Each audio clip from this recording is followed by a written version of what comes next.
Gordon's whistle. Gordon was cross.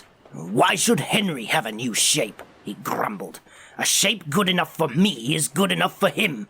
He goes gallivanting off to Crewe, leaving us to do his work. It's disgraceful. And there's another thing. Henry whistles too much. No respectable engine ever whistles loudly at stations. It isn't wrong," said Gordon, "but we just don't do it." Poor Henry didn't feel happy any more. "Never mind," whispered Percy.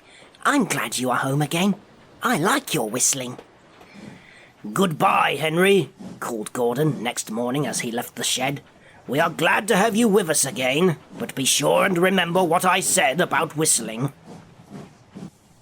Later on, Henry took a slow train and presently stopped at Edward's station. "Hello, Henry," said Edward. "You look splendid.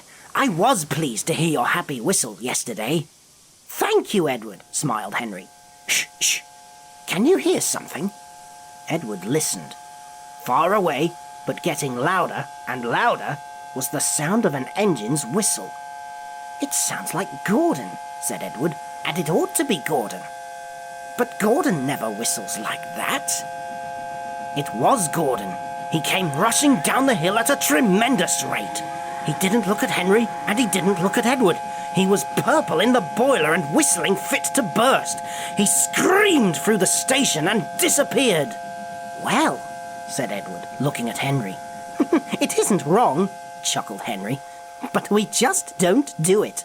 And he told Edward what Gordon had said. Meanwhile, Gordon screeched along the line.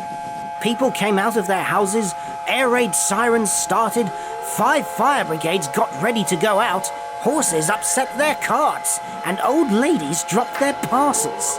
At a big station, the noise was awful. Porters and passengers held their ears. The fat controller held his ears too. He gave a lot of orders, but no one could hear them, and Gordon went on whistling. At last he clambered into Gordon's cab. "Take him away!" he bellowed. "And stop that noise!" Still whistling, Gordon puffed sadly away. He whistled as he crossed the points. He whistled on the siding. He was still whistling as the last deafened passenger left the station. Then 2 fitters climbed up and knocked his whistle valve into place. And there was silence. Gordon slunk into the shed. He was glad it was empty. The others came in later. "It isn't wrong," murmured Henry to no one in particular, "but we just don't do it." No one mentioned whistles.